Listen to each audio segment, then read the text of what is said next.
Yes, hello and welcome to another edition of Premier League Overtime. You've got myself, Sam Tugwell, and alongside me this week again, as he is each and every week, of course, Doug McDonald-Taylor. Welcome to the show once again, buddy. Thanks, Sam. Hello, everyone. Thanks for tuning in. And a couple of big clashes to talk about, Sam, this week. And we've had to bring in a bigger table due to our guest this week, Sam. And I'll let you introduce the big fella. Of course, a much bigger table will feel a lot more spacious around here today because we've got the big fella from the West Adelaide Bearcats, who's doing some fantastic things at the moment, smashing down points and boards and everything else you can think of. He is the great player, Blake Truslove, of course. We welcome you to the show, buddy. Great to have you here. Thanks, guys. It's really good to have you here. We'll have a chat to you about all sorts of stuff a little later on in the show. But first up, we've got to take a look at round 12 because plenty of results on the weekend. And I guess the Panthers that gave the Norwood Flames a bit of a shove in the men's was a bit of a something I guess we didn't really expect to see. Blake's Bearcats finished off the job against Central Districts, who were quite valiant. The Sabres shook off the Eagles at Wayville with a close one. And then across at the women's, the Warriors finally find some success, Doug, which that's been hard to find the last few weeks, which we've discussed a lot. And also the Lions didn't have much to offer against West Adelaide again in that one. But I guess we'll get started with this one here, Dougie, and that is that the Rockets knocked off the Southern Tigers, who have been on quite a bit of a high, and I guess knocked them back down to earth because they've had quite a good stretch of wins lately. But now this win, a very close one as well, 4 points for North Adelaide. This is big because it gives them a one-game lead in front of them on the ladder. Yeah, it was a very, very tight game, a seesawing affair against in between two finals-bound teams, Sam. So it was a great game. Important one for North because they've got the series split over Southern now. So if they do end up tying at the end of the year, which could quite possibly happen, they'll get the nod there. So it's effectively a two-game win for them. Opal Mater's back in form. She had 14 points at 50%. Shannon Mackay, again, 17 points. She's averaging over 15. And she's really putting her hand up for a possible All-Star 5 selection at the end of the year, Sam. She's playing that well. But Jo Hill, 17 boards. She's getting it done, and she's really stepped up her rebounding. You know, we all know Jamie Lee Paris hasn't been there all year, so she's really filling the hole in the key, and she's chipped in with 13 points as well. But look, some great contributors from Southern as well. Molly McKendrick, speaking of All-Star 5 possibilities, 20 points and 12 boards. Import Cunningham, again, 15 points. Look, it was just a great game. You know, anyone could have won it, but a big game for North. It really does give them a jump on them now. So they'll be thinking double chance for sure. And now they'd have their sights set on Norwood to try and get that top spot. Absolutely, they're 9-3 at the moment, North. So in very good form. And we'll look to continue that into the back half of the season. Speaking of good form, the Southern Tigers are back in it. Without Mitch Creek, of course, they made some pretty light work of the North Adelaide men down there at Morphett Vale. And I guess this stat out of all of them stood out for me. Luke Mapunda, another 17 boards. He leads the league for average rebounds per game. Another big performance from him, but still not enough against a very powerful Southern lineup. Yeah, 17 boards is great from Luke, but you know North would have come into this thinking no Creek, you know, we're a chance, and to go down like they did, 28 points, only scoring 46, Sam. That's just not good enough at senior level. Only 20 points in the second half. And I liken this to the Woodville women. You know, I called it last week on the Woodville women. You know, North men's season for me is probably gone. You know, I think they're probably joining now Eastern, South and Centrals in terms of not playing finals. They probably start preparing for next year, which is disappointing because they were 3-0. So they've only won one game since then. But not only did Creek didn't play, Alex Starling only played 17 minutes. Yeah, he started on the bench, I think. So, I mean, he had 16 points and 11 boards in those 17 minutes. But, Jordan Doman, another the veteran, 17 points and 15 boards. But they had some good contributors. Like I said, their big names didn't play many minutes. Daniel Peacock chipped in with 10 points off the bench, but plenty of contributors for them.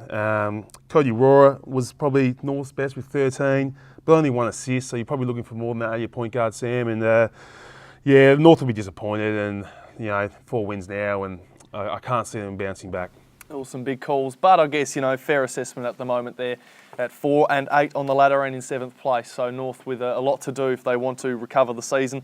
Crossing over to the Forestville and Sturt contests that happened at Wayville, and we'll start with the men's. The Sabres did come out to play against the Eagles in a game which they basically took from Forestville in the third quarter. It was neck and neck most of the way. The Eagles did have a 5 to 6 point lead, I think, a couple of stages, but the Sturt side took it away and they had a lead of 10 in the last quarter, ended up a 5 point difference. Jake Rios, Adam Doyle, very, very good for Forestville, but Daniel Johnson in Sabres colours, phenomenal. Yeah, the Sturt fans will be up and about. Daniel Johnson, 21-9 in his first outing for them. They'll be stoked with that. But young Isaac said last week that it's not just about him. They go, well, he said 16 deep, but they played 10 deep in this game, and that was big for them. I mean, they had 49 rebounds to only 26 for the Eagles, but they didn't have anyone in double figures in the board. So it means everyone that's coming in is doing the job, getting on the glass, and that's what it takes. And they only had 2 guys in double figures, but they had another 6 or 7 guys just under 10 points. So they got 8 or 9, and in this game, 10 players coming in, and that was probably the difference. Forrestville had big games from Doyley and Rios. Brad Hayden came in, chipped in with 10 off the bench, but too much to too few probably in the end. And 26 boards, they'll be disappointed with that.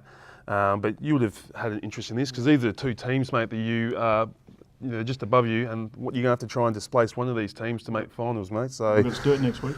Sturt next week. Forestville are probably the team that we're going to be battling with to make that last 5, the 5th spot on the in the finals there.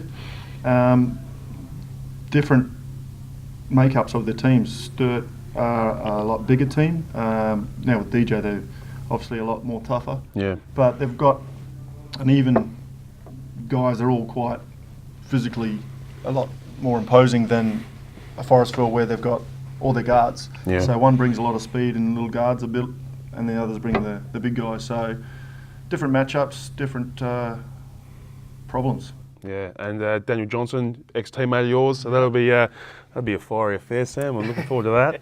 It's going to be a good couple of contests coming up our way in those games. But before we get any further into chatting into Blake, we better quickly just cover the women's game as well from there. Women, 30-point win for the Eagles at Wavell, 84-54. The girls in gold just doing some really, really good stuff, and a 26-16 first quarter basically began the onslaught.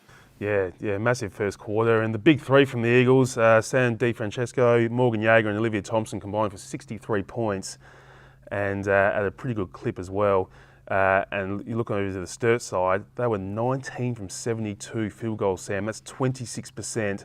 I can't really, you don't hear of field goal percentage being that low, and for a finals-bound side, well, they'd be thinking finals.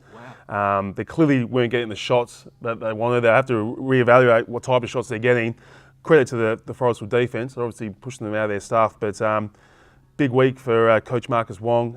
He's got to try and go to work and rectify the type of shots they're getting and raise that percentage a little bit. Well, DiFrancesco with brilliant numbers, knocked down 5 from 7 behind the arc, which is quite remarkable, leading the league in 3-point shooting as well there. So just another asset to that team, which just helps them across the line. When you hit that many points, you're going to get a very big win indeed. But we're going to head on over to the West Adelaide and Central's game, which Blake himself was involved in. And, mate, your Bearcats had a very good run on the weekend with a very forceful, I guess, Central District side coming out to play, but you got the 10-point win and for yourself 12 points and 5 boards.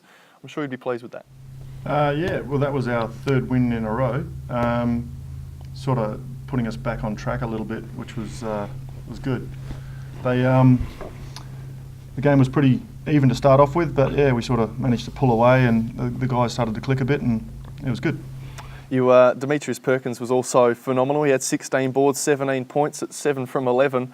How good is he as an addition to your side? Oh, he's been good. We've managed to find pretty good imports for the last couple of years, but they all sort of bring different things to the table. Demetrius does that as well. It's always the thing, second half of the year, imports find a bit of trouble because they start to get scouted and, last time we played them, they did this, watch this, and there's no surprises really. In the first round, they get away with a little bit of stuff, but in the second round, it's going to be harder for him to get away with all these little tricks. So, he's doing well and we're happy with him.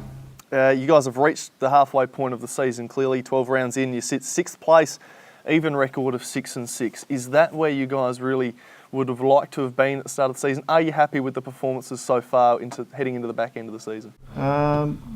Not really happy to where we are at the moment. I mean, we got surprised a little bit by North in the first game of the year. We should have won that one, and also the Centrals in overtime game. That's going to cost us as well. And it's games like that sort of bite you as you're starting to count them up right at the end of the season. But yeah, look, 6-6 it's better than 2-8. Yeah, well, like you said, 8 wins on the board instead of 6 would have you in 4th place. So I mean, that I guess it does. Doesn't intimidate sides, I guess, when they look at you on the ladder on paper when it says 6th place instead of 4th. When really your competitiveness and the performances you've been putting together are higher than what that suggests. Now, we've lost a few of our squad with injuries and with going off to college. So we've had a bit of a transient group with people coming and going, and now we've got Joel Spear joining us. We don't know for how long and where he might end up playing. If he gets an NBL gig or a development spot somewhere, we may lose him as well. So it's hard for the guys to sort of adapt with who's coming, who's playing this week, who's not, who's in the starting lineup, who we're playing, who are the matchups. Yeah. So it's been an interesting year. Well, you're averaging 12 points, 10 rebounds a game. Against most players' names, that's pretty good. But for yourself, I know you like to criticise and be very harsh on how well you like to play and be better and better. How are you feeling at the moment in terms of your game? Well, it's all right because it's a Wednesday, so I'm feeling a little bit better than I do on a Sunday or a Monday. So I'm getting a bit old at 37, and the games, I do like to play physical, and it sort of takes a little bit out of me. No, you don't play physical. No way. I'm still enjoying it. I still like to compete, and we're going all right. So yeah, keep going. Well, you have achieved some very, very fine things in your time in the game. Doug, I'm sure you've got plenty of questions lined up for our great man. A couple of questions for Blake. 1999, you debuted. That was quite a while ago. 37. You've got. I've counted 273 Premier League / ABL games. That's getting up there. Plus 75. 75 NBL games. Wow. Which is over 5 seasons, which is a great effort as well. But 37, not too many people were still playing. Fill us in, like, why are you still playing? You just love the game, or nothing better to do on a Saturday? Actually, with the 3 kids, it actually gets me out of the house twice a week, so that's good as well. I like to compete. I mean, the next step down from Premier League is really Div 3. And that's a big step down. So, I mean, I like to play it. I can still play at this level. I mean, the reserves comp is now more of a breeding ground for these other young kids. So there'd be no room for me if I drop back to that. So Div 3, and I don't think I want to play Div 3 just yet. So I'm trying to hang on to this for as long as I can. And as long as I can make a contribution and the coach still wants me, I'll keep going. Yeah, from personal experience, I would continue to, if you want to play basketball, I continue to play as high as levels as you can, mate. And like you said, averaging double, still starting, captain this year. Yep. So finally, fill us in on that. How come it's taken you 18 seasons to get captain? I think most people that know me that I'm a little bit loose. Probably thought it wasn't the right thing to do, so they might have thought I've mellowed a little bit. And maybe they just want me to try and control myself a little bit more. Yep. So, and I have been, which is good for me and for the group. Yeah, and quickly talk about this year, and then we'll go into a little bit of the past. I mean, you're starting lineup on the weekend. It seems a little bit more settled. Something what we've seen in the past with Spud back at point, Braithwaite at the shooting guard, Demetrius in the small forward, Big Rankins, and yourself rounding out the 4-5 men. You've had a lot of ins and outs with your starting lineup this year. Spear obviously might come into that, but do you think it's a bit more settled now and going forward, having a run at the playoffs with that group? Yeah, I mean, we've got 4 guys that have played 150, 200 games, and we've got 4 guys that have played 20 games. So it's trying to find everyone sort of working themselves out in the pecking order and where they're working out when the subs are coming in and out. And it's also the coaches trying to work out when's best to use people. So I'm hoping the group's starting to settle down and work out, like, everyone's getting used to knowing what this player can and can't do. Like, a few of these kids I've met, in January. Like they're coming up from juniors, and you're like, okay, well they haven't even been part of the squad, let alone part of the team. They've just sort of stepped in, and due to the fact we don't have many players, they're actually smack bang right in the playing group now. Yeah. Not the extended squad. They're in the playing group, so they're also learning as well. Yeah, okay. Now going into some past, you've been around for a long time, mate. Like I said, over 270 games, you've won. I couldn't find how many rebounding titles you've got, but you've got a lot of them. And even when there used to be conference and the Premier League was the Central Conference and it was a national competition, he won the national rebounding competition that at least once, possibly twice there as well. 5-time Premier League All-Star 5 member. Countless finals appearances, field goal percentage. I think you won a couple of them. So finally captain, and so the list goes on. Played NBL. Out of that, what do you find is your best achievement so far, mate? Well, being involved with the Sixers when they won the championship, Yeah, that was probably the highlight. And I mean, like started with Westies in '99. But the year before that, I played with Cairns up in the ABA, and we won the national championships in that. That was pretty good. But then, yeah, the success. I mean, we've been a successful as far as finals and whatnot with Westies, but yeah, losing a few grand finals are probably the lowlights. yeah. But we've had a pretty high percentage win rate, but yeah, just haven't been able to get over the line with the groups we've had.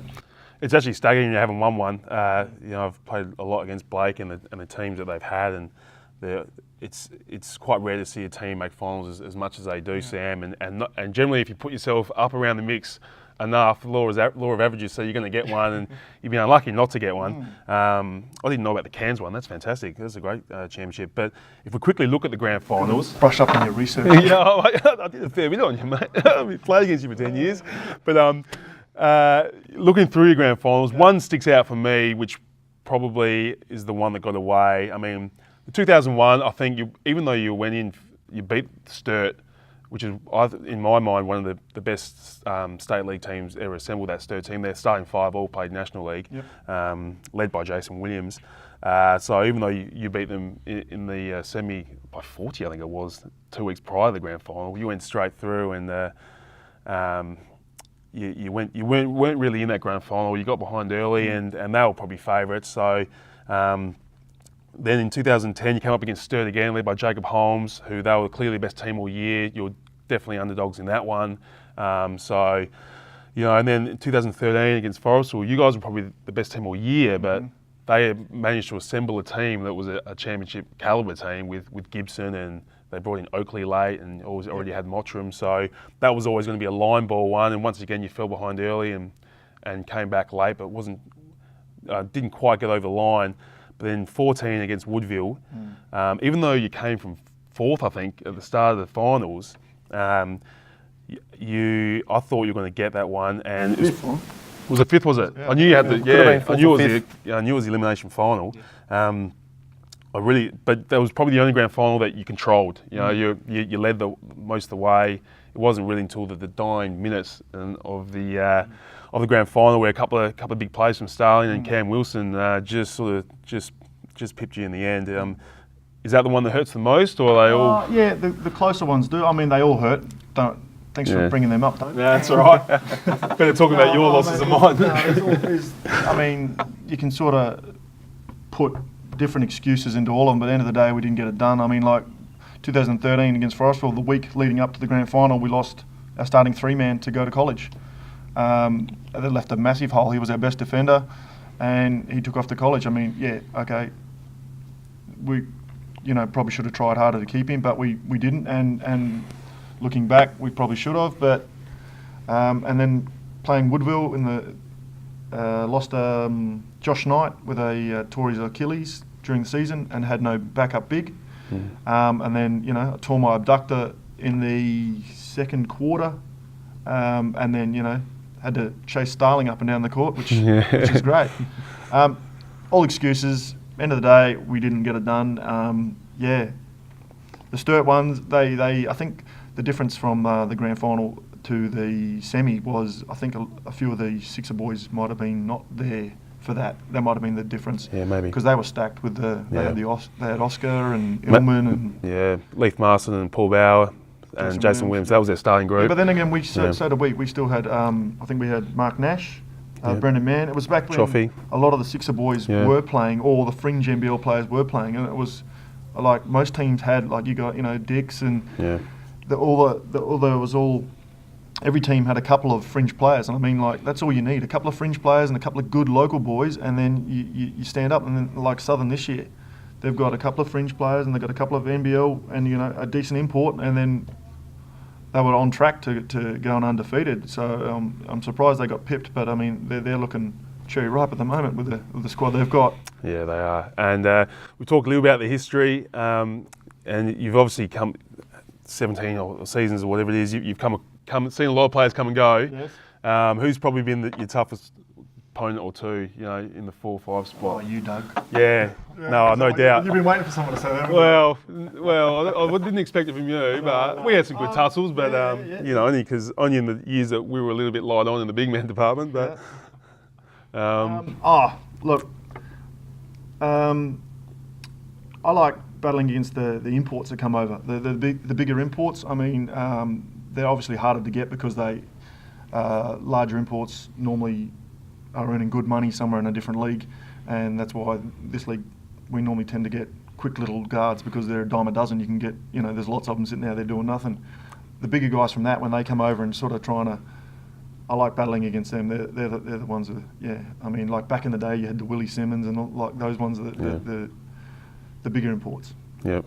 Yeah, so there's no main NBL player because I mean I like battling against all the bigger guys. I mean, because they're normally slower too, Doug. I mean, your proper big guys. That's why I like going you, Mark, and keep up with you. Yeah. the bigger body guys, the Carlins, the Dodmans, the guys like that, like the proper legit fives, not the quicker fours. Yeah. Yeah, it's sort of like battling down low on the block. Always have. So it's worked well. And how's Coach Graham Cubank? How's it been under him? Enjoying it? Oh, good. He's had a bit of a rough run. I mean, we've lost a few of our players. We lost Dylan Shaw early, and then we've lost Adam Pearce, both with season-ending injuries, or Pearce's might be longer than that.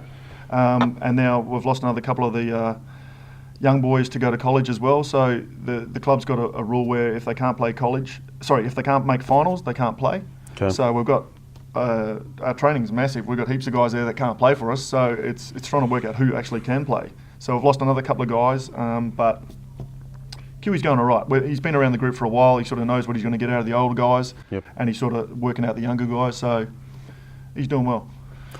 Well, it's great to have you, mate, and well done in your career so far, and hopefully seeing it for a couple more seasons at least. And I hope you able to get that elusive West Adelaide Championship, mate. To go up with some of the greats, being the greats of the West Adelaide Bearcats Basketball Club. You've won so many over the years, so hopefully you can get a part of that.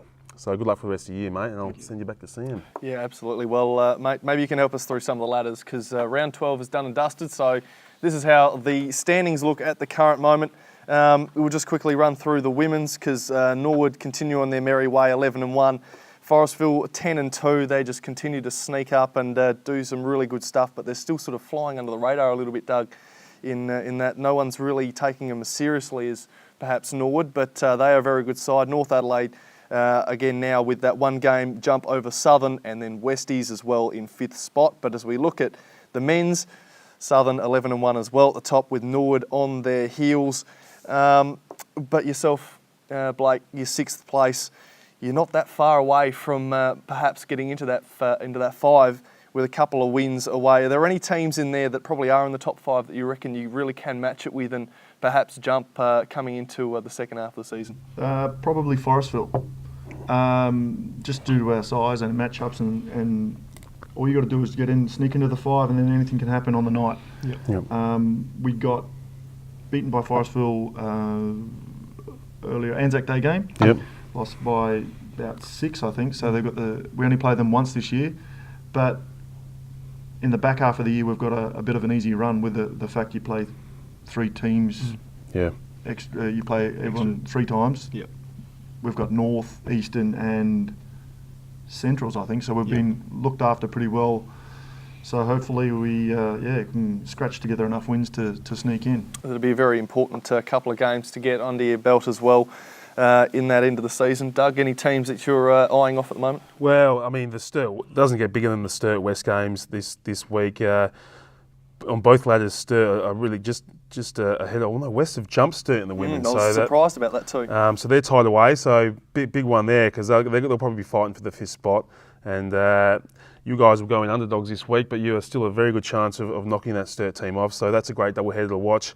Norwood Forestville as well, top of the table clash in the women. Norwood girls really did a job on the Forestville girls in their first match up, so they'll be looking to reverse that. And Forestville, people are starting to talk about them being the 5th best team now in the men, so they won't like that. They're going to try and, not obviously make finals, but they want to try and climb the ladder and knocking off Norwood.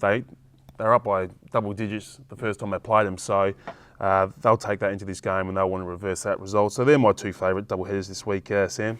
Very good contest there indeed. They were on your screen, so make sure you head on down to that. That's not this Saturday, that is in a second Saturday's time, so in 2 weeks you will see those games on the 19th of June.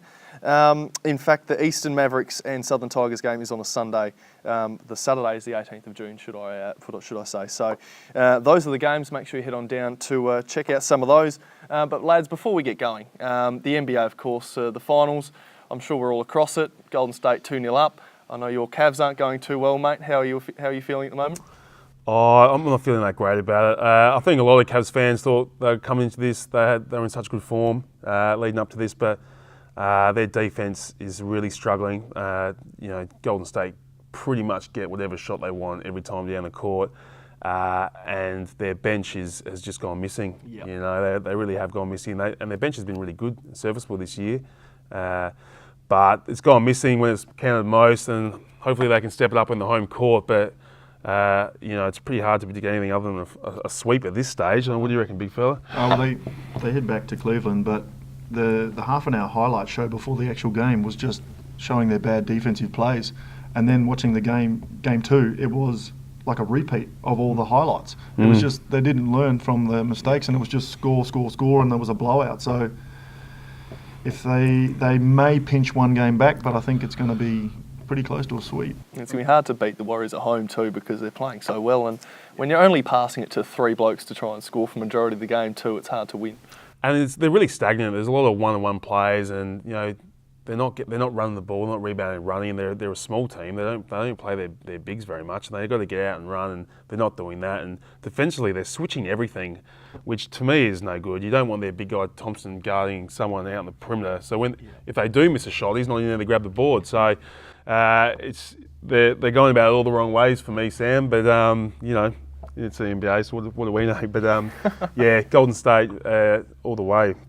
Unfortunately. Well, it just goes to show the teams in the East they aren't quite up to the standard of the West sides at the moment. And even if it was OKC in the finals, it still would have been pretty interesting.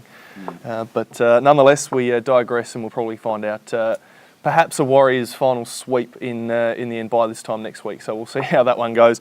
But lads, thank you very much for coming on the show once again. Doug, you're always here, but Blake? Yeah, thank you, mate. Thanks, mate. Yeah, brilliant to have you, mate. Fella. Thank you. And we'll catch you, of course, here on the show in a couple of weeks' time. We return with Overtime, another episode after round 13. Doug, thanks for being here, mate. Thank you. Thanks for having me. All the players, enjoy the week off, and see everyone in a couple of weeks. That's it. We'll catch you in a few weeks' time right here on Premier League Overtime. Bye for now.